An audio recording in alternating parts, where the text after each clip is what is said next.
follow Ryan and Steven Show, the show that covers everything from sports to politics to news to entertainment and everything in between. And now your hosts, Troy Geary, Will Stein, and Dave Stevens.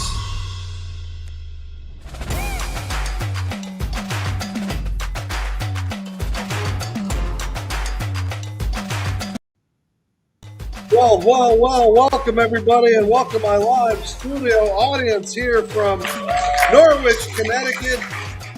I'm Dave Stevens, and I'm really excited. Yeah, we actually have a live studio audience today. These are my students, the veterans and families here at the Rally Point in Norwich, Connecticut, as part of the Easter Seals Initiative to help give back and teach and give people an opportunity to learn something. So I guess I've been in media for, 40 years or so, and I'm going to help try to teach them and give them some things and tips, and they can teach me and learn how to do TikTok and Instagram and put out great content. And speaking of great content, of course, I got to bring in my co-host all the way from Duluth, Minnesota. And again, we got a wonderful live studio audience tonight. Troy, how are you doing? And let's hear for Troy, everybody.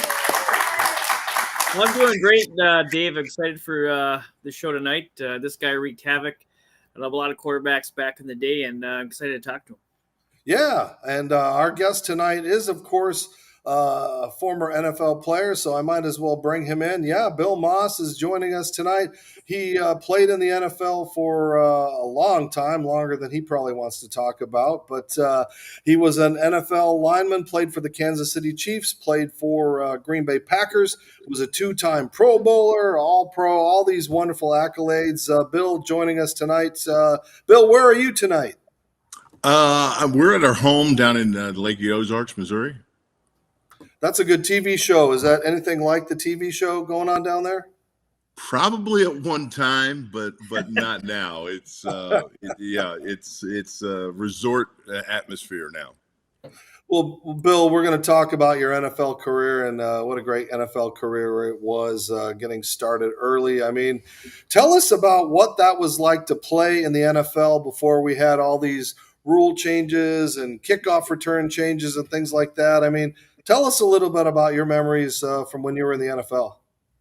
You know, it's getting harder every day with the memory part of it, Dave. But the game has changed dramatically in so many aspects through collective bargaining agreements when the players' contracts come up with the union and the owners, to the salaries, to the times allowed to practice, to the rules on the field to change the course of the game offensively. And by no means am I saying, hey, it was better back in my day.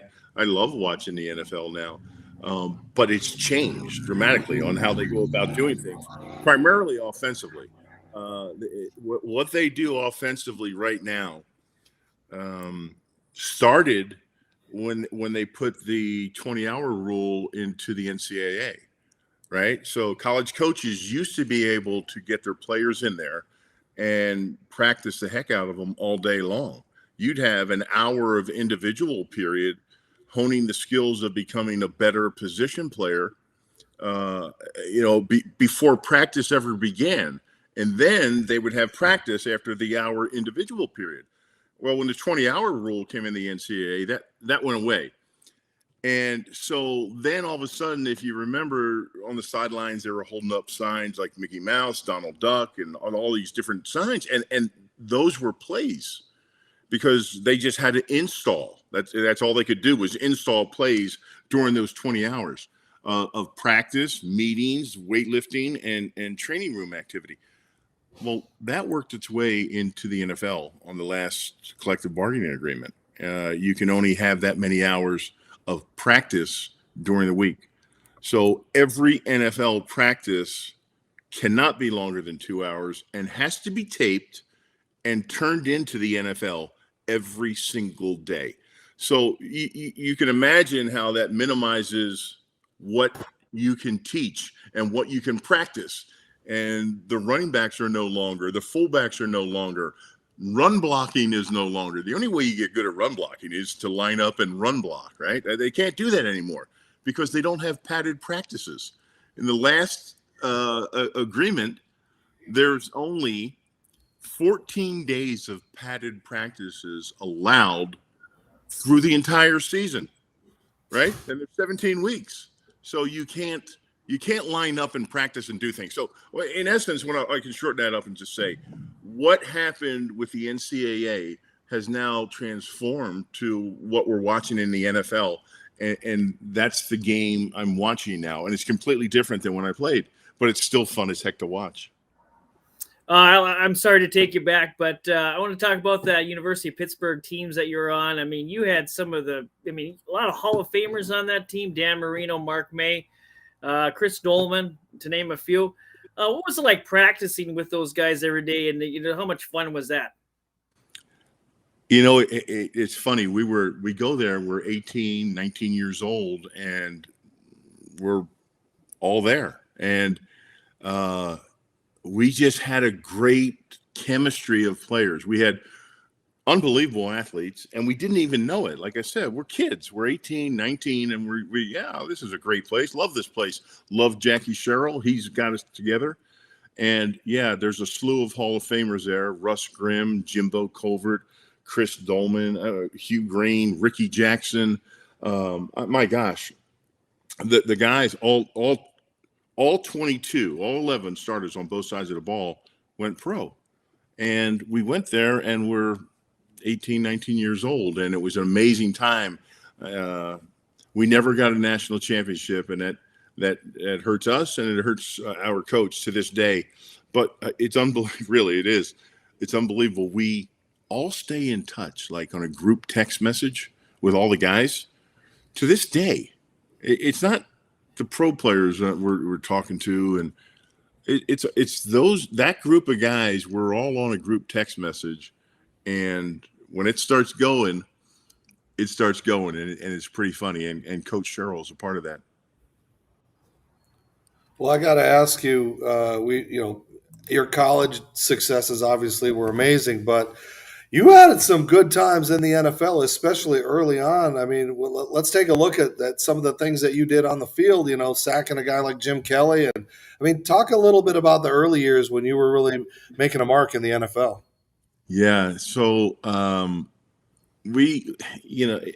got NFL Defensive Rookie of the Year my first year. And I think I was at a banquet or something, or a wedding or something back in Pittsburgh, when I got a telegram. Yeah, that's correct. A telegram that said that I won Defensive Rookie of the Year.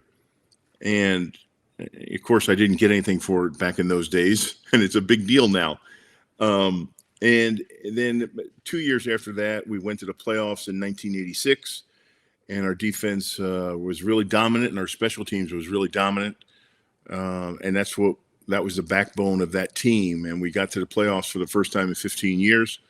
I got all pro. I was first team all NFL. And then I got another Pro Bowl the year after that. And then the year after that, I had a knee injury. It was a medial collateral. It wasn't anterior cruciate. It wasn't a big one, but it took me out for 8 games. So I had a slowdown period then. And then we changed coaches, and we kept changing coaches. And Marty Schottenheimer finally landed with us in 1989. And I was the one that lobbied Carl Peterson when he was hired. I'm like, Carl, if you don't hire this guy, and he's the best available coach out there, and he taught me more about football than I knew about football. And I said, this guy is a great asset. I think he would be great for our team. And lo and behold, it ended up we hired him. And that was really the climb that occurred throughout the 90s. We hired him in 89, and each and every year after that, the team got better and better and better. And then transitioning into the broadcast booth, I mean, how tough was that? Because some guys, and when I worked at ESPN, we got guys like Emmett Smith that didn't want to pick on people. They just wanted to go, yeah, tough game. They weren't giving that insight. So I know you had a real successful run. So how was that transition? Well, it was – so when I was playing, I did some local radio shows Mondays and Fridays, early morning. Yeah, there's Joe Buck. That was my one of my first partners at Fox was Joe, and he had just got done doing the World Series. I'm not kidding you. I mean, I'm thinking, oh my gosh, this guy's like 26 years old and he did the World Series. And he came on board and we had 7 games my first year at Fox. That was pretty amazing. Well, you had that longevity as far as that, and we'll get into that in a little bit. But it is so great to have you be a part of this and to be so vulnerable and talk. And when we come back, we're going to talk a little more about your career, what happened after the NFL, and again, try to give some positive advice and some motivation. You're watching Gary Stein and Stevens show, and of course, we've got to pay some bills, but we've also got some amazing things we're doing out of the public. So please stay with us and don't go away.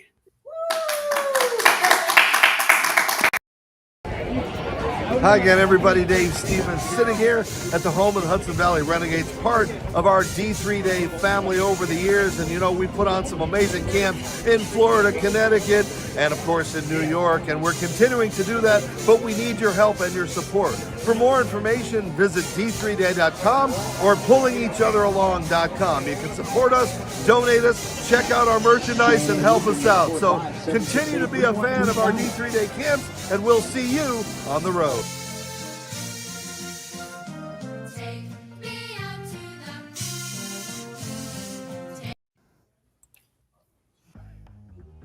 Hi, everybody. Dave Stevens for the Gary Stein and Stevens Show at the Miami Marlins ballpark. And you know what? We get great stars, celebrities, and entertainers on our show, but there's all kinds of great programming and content on Your Home TV. Your Home TV is a free on-demand streaming service reaching global audiences. They feature family-friendly programs with a vast selection of topics and interests. Their platform ideally matches content producers, leading viewers, smart device precision, and immersive HD experiences, plus ease of transaction solutions for everyone. Plus, they've got great shows and content like A Moment of Zen, Financial Freedom, the Retirement Halftime Show, and Make It Happen. And they have all kinds of travel shows, food shows, great programming, and great content. So, for more information, go to yourhometv.com. Check out the Gary Stein and Stevens Show and all of the other great shows. yourhometv.com. Tell them Dave sent you.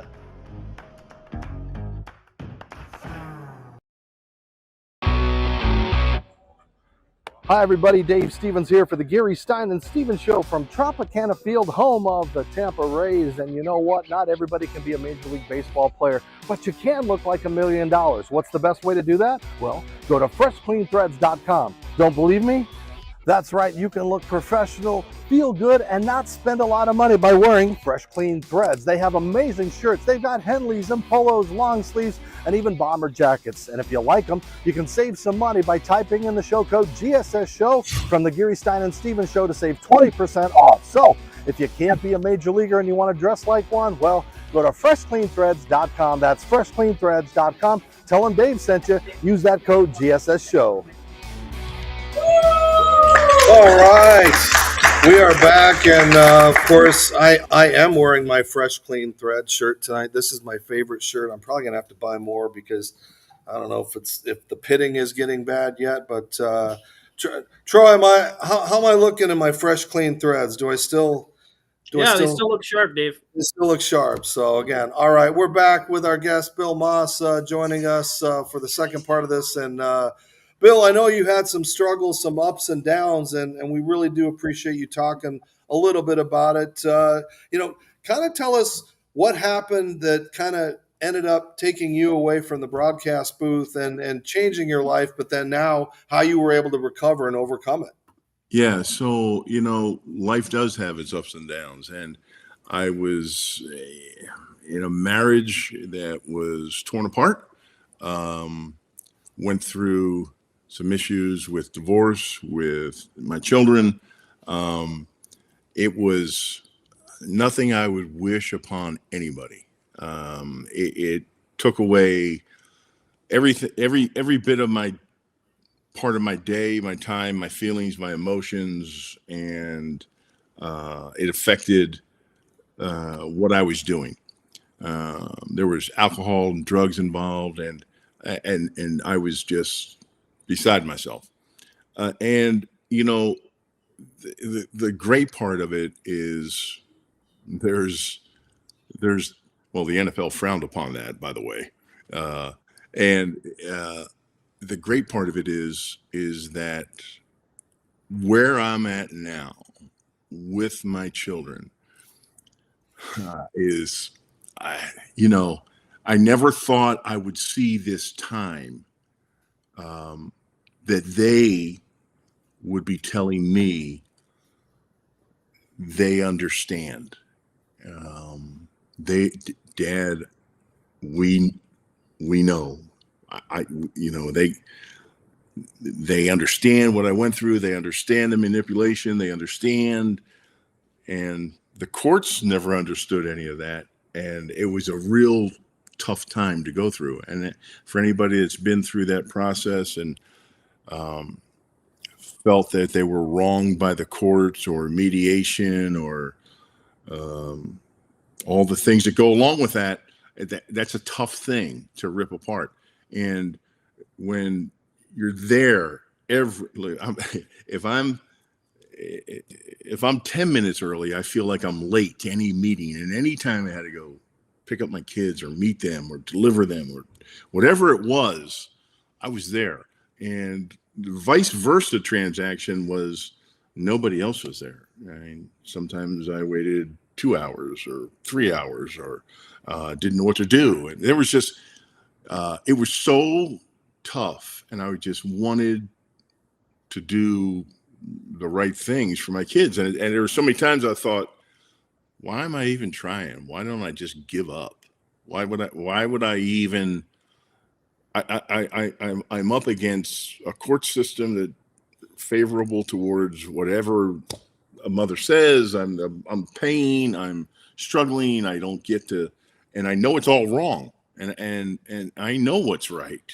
I believe I know what's right. My parents raised me. I know what it takes. And so to go through that was very strenuous. But again, by the grace of God and blessings, I'm just saying and telling you, don't give up. Don't give up on anything. It took me years. And now where I'm at with my children and their love for me, because now I'm a grandfather. I'm with their kids all the time, and I'm with them, and they understand, and they go through the same issues with the other half that I battled and they battle continuously now. So, yeah, that's it. Bill, how do you deal with, and we've all gone through our struggles, but you had to go through them publicly, the embarrassment of that, the fraternity of your football brothers and things like that. Like, how do you go from the lowest of lows to get to the point of where you are today? Because there's not a lot of success stories like yours. You did it. You beat that. You've come back. So how did you get from point A to point B, to be who you are today? I never changed. I was always me. Public perception didn't change who I am. It hurt. It was devastating, and it's a blow. And everybody's going to have their opinion, but it never changed who I am. I know who I am. I knew who forever. I mean, I know how I was raised. I know who I am. I know what I believe. I know what I believe in and who I believe in. And that's never wavered. So social media, public opinion, media, all those things can be so devastating. And look, I mean, I think we've all seen that everybody can get attacked from any angles, especially in today's day and age. You just have to understand and know who you are. And if you know who you are and you abide by that and you live by that every single day with you, your wife, your kids, your dogs, and your close friends, right? I mean, that's what you do every single day. It's every day it's repetitive. You get up and you do the same thing, the same beliefs, the same work ethic, That doesn't go away. So that's never changed. The attacks you can deal with, and they weren't fun. They weren't enjoyable by any means. I mean, they were devastating. They were financially hurtful, all those things.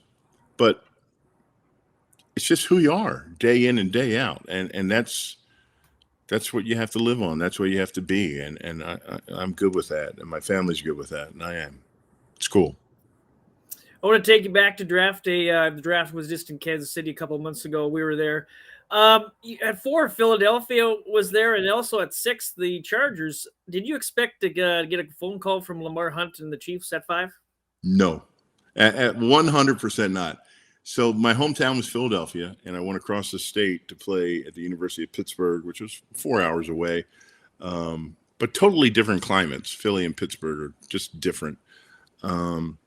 And so I was enthralled. I mean, just enthralled into being a Pittsburgher.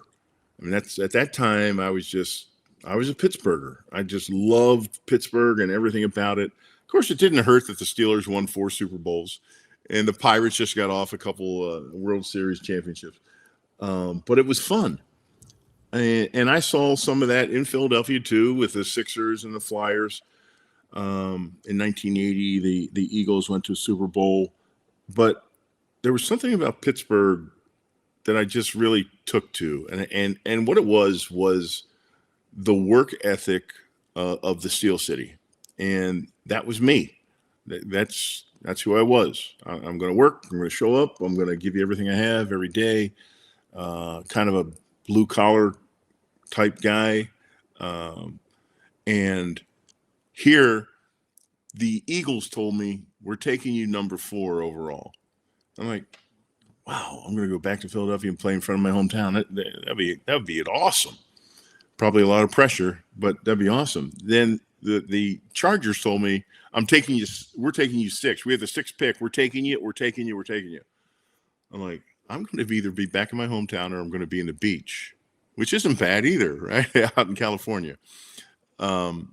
So then Kansas City called, and I never heard from them. Honestly, never heard from them. Nothing.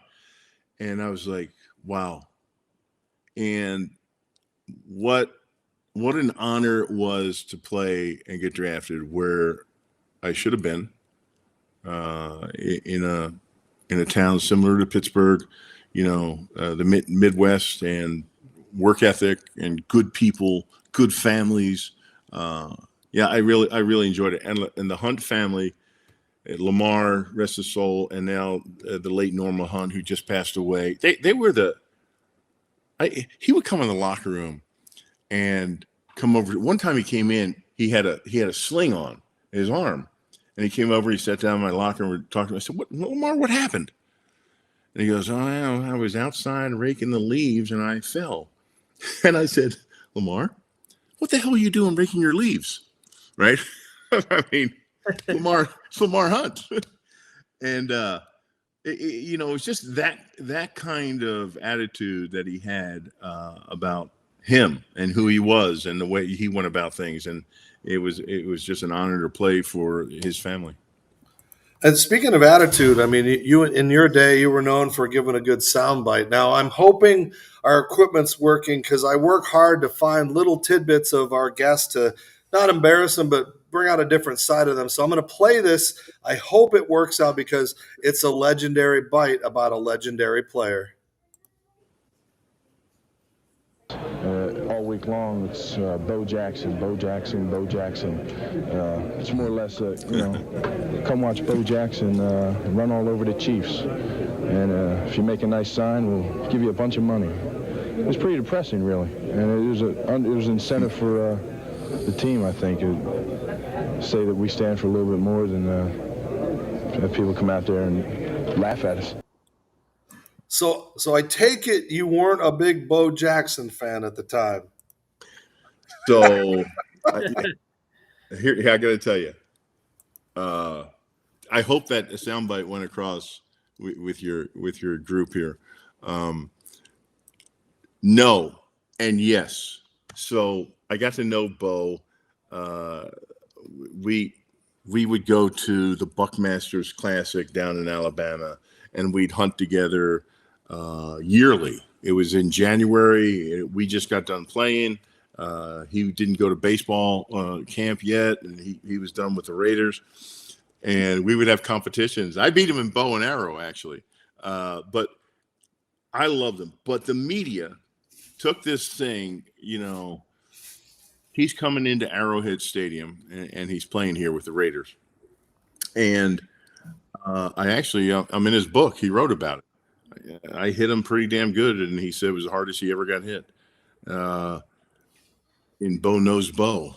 And he does. You can look it up. I'm in there. And when he came in, the Royals are just across the street from us. We're in the same sports complex, and we were all friends, and we were there for the World Series, and we went to their games, and we did charity events together. And I guess I really didn't understand it, but when the Raiders came to town, which was like our biggest rival in the AFC West at the time, all the Raiders players went over on the sidelines for Bo Jackson. And now looking back, I'm like, well, he was their teammate. There's nothing wrong with that. But at that time, we were really offended and we were upset, right? So we went out there and spanked them. And that was a big, big motivating factor, that everything was about Bo Jackson coming to town, and the Royals were going to be over on the Raiders sideline at Arrowhead Stadium. Well, we took it personally.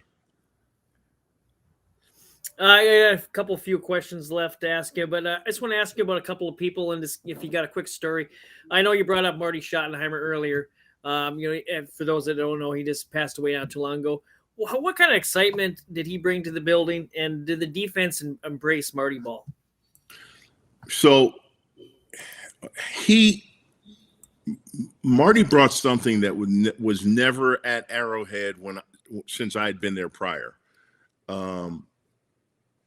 Everybody on the team, all 53 players, knew exactly what they were supposed to do at every given moment of a game. And he described it. Other coaches would tell you, on this play, you do this. On this play, you do that. On this play, you did. But they never described what it is you're doing and why you're doing it and how it affects everybody else, offensively, defensively, and special teams. He taught us more about football than any coach I had been around on how all the parts work together. And so even on Saturday morning, we'd run through stuff on walkthrough. He'd say, so-and-so got hurt. Who's in?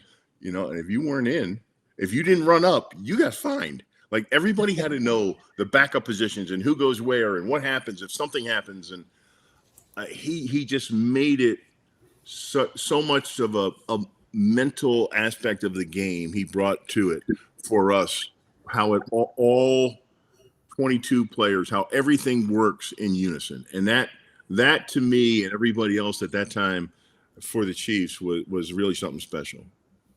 I have one more quick one to ask you about, and that was one of your Fox broadcaster partners, Sam Rosen. Just give us a quick story about the great Sam Rosen. Sam was so great in so many ways. First of all, he's a New Yorker through and through, right? He's got his New York papers. He's got his New Jersey Bergen. He's got his sesame bagel with Swiss cheese and tomato and cream cheese. The guy is like beautiful. I love him, but he's a true pro. I mean, that's a lifetime guy. Rangers, God, he loved the Rangers. Crazy about the Rangers. But he's just a true pro. And so when I got to work with different people, Kevin Harlan, Joe Buck, Sam Rosen, different guys throughout the years, I took something from all of them, like how they approach the game and how they think about the game. And I use them for information because how they do different sports and different things and how they view it and what to bring to it and how to get in and out in a time frame with a valid point without forcing a point. If you don't have anything to say, you don't really have to say it. Like, quiet is okay. You don't have to say something just because they stopped. If there's nothing really to say, let it go. Talk general. Talk timing. Talk what's left in the game. Talk, just different stuff. You don't have to force an opinion as a color analyst to bring something to it that's not really there. Speaking of being quiet, we have not heard from the third part of our party in a while. So we have a taped question from a Will Stein sighting. So sit back and listen, Bill, to this question from our good old buddy Will Stein. Derek Thomas is one of the greatest players of all time to ever put on a Chiefs uniform, in an NFL uniform at that. What was it like to compete in practice with Derek Thomas, and what was he like as a teammate and as a fellow competitor? So I'm sorry, I couldn't hear the question. So if you could just he was asking you about Derek Thomas and what he was like as a teammate and as a competitor. So I got the opportunity to play with some great people, and if you ever get successful, you better look at the people around you that helped you get successful. And I had it from the get-go. When I got there, I had Art Still, I had Mike Bell on either side of me, Pro Bowl players. Then when they left, we drafted Neil Smith from Nebraska, and then shortly after that, we got Derek Thomas from Alabama. And so my success continued, and theirs was even greater. I love Derek. Everybody loved Derek. He was an amazing kind of guy. Like, I was somebody that always had to work, and I'm going to give you everything I got. Bring my hard hat and lunch pail and show up on Sundays and work.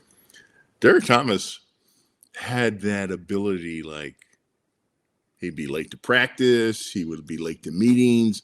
Marty would find him all the time. But on Sunday, man, look out.